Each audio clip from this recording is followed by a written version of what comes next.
Hi hello అందరికీ welcome back to my channel. ఈరోజు masala spicy పాస్తాని ఎలా ప్రిపేర్ చేసుకోవాలో చూసిపోతున్నా అండి. పిల్లలు ఎప్పుడైనా స్కూల్ నుంచి రాగానే ఏదైనా స్పైసీగా తినాలని ఉంది చేసి ఇవ్వమ్మా అని చెప్పి అడిగిన వెంటనే మనం ఇలాగా సింపుల్ అండ్ ఈజీగా ఈ మసాలా పాస్తాని కనుక ప్రిపేర్ చేసి ఇచ్చామంటే వాళ్ళు హ్యాపీగా ఎంజాయ్ చేస్తూ తినేస్తారనమాట.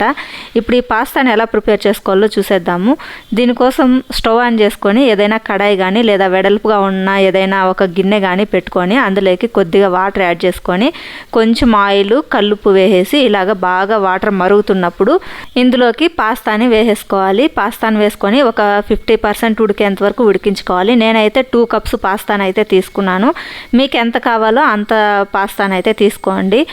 మనకి ఈ పాస్తా ఉడికిందా లేదా అని ఎలా చెక్ చేసుకోవాలంటే ఇలాగ ఏదైనా ఒక చాక్ కానీ లేదా స్పూన్ కానీ తీసుకొని మనం ఈ పాస్తాని కట్ చేసినప్పుడు ఈజీగా కట్ అయిపోయింది అంటే ఈ పాస్తా ఉడికిపోయినట్టే. ఇప్పుడు ఈ వాటర్ లేకుండా మొత్తం అంతా డ్రై అయ్యేట్టుగా తీసుకోవాలి. ఇది అతుక్కోకుండా ఉండాలి అంటే కనుక ఇప్పుడు చల్లగా ఉన్న వాటర్ని దీనిపైన ఒక గ్లాస్ వాటర్ కనుక వేసుకున్నామంటే ఇది ఒకదానికొకటి అతుక్కోకుండా ఉంటుందన్నమాట.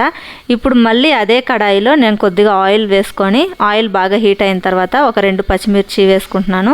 అలాగే ఒక 4 వెల్లుల్లి, కొద్దిగా అల్లం ముక్కలు వేసుకొని ఇలాగ వేయించుకుంటున్నాను. ఇవి వేగిన తర్వాత కట్ చేసి పెట్టుకున్న ఒక చిన్న సైజు ఆనియన్ ముక్కల్ని ఇలాగ వేసుకుంటున్నాను. ఈ ఆనియన్ కూడా బాగా వేగిన తర్వాత ఇందులోకి కట్ చేసి పెట్టుకున్న టొమాటోని అయితే యాడ్ చేసుకుంటున్నాను. మీకు కావాలంటే టొమాటోని గ్రైండ్ చేసి కూడా వేసుకోవచ్చు. ఇలాగ టొమాటో కూడా బాగా వేగిపోయిన తర్వాత ఇప్పుడు ఇందులోకి చిటికెడు పసుపు, చిటికెడు గరం మసాలా, కొద్దిగా కారం వేసి మొత్తం అంతా కలిసే విధంగా ఒకసారి బాగా కలిపేసి వేయించుకోవాలి. ఇలాగా కొద్దిసేపు వేయించుకున్న తర్వాత ఇందులోకి 2 టేబుల్ స్పూన్స్ వరకు పిజ్జా సాస్ని యాడ్ చేసుకుంటున్నాను. అలాగే 2 టేబుల్ స్పూన్స్ టొమాటో కెచప్ని కూడా వేసుకుంటున్నాను. ఇవి 2 కూడా వేసుకున్న తర్వాత ఇప్పుడు దీన్ని మొత్తం అంతా కలిసే విధంగా ఒకసారి ఇలాగా బాగా మిక్స్ చేసుకొని 1 నిమిషం పాటు వేయించుకొని ఒక 2-3 టేబుల్ స్పూన్స్ వాటర్ కొద్దిగా యాడ్ చేసుకున్నామంటే కనుక కొంచెం లైట్గా గ్రేవీ లాగా వస్తుంది. మనం పాస్తా వేసి మిక్స్ చేసుకున్నామంటే తినడానికి కూడా చాలా టేస్టీగా ఉంటుందన్నమాట.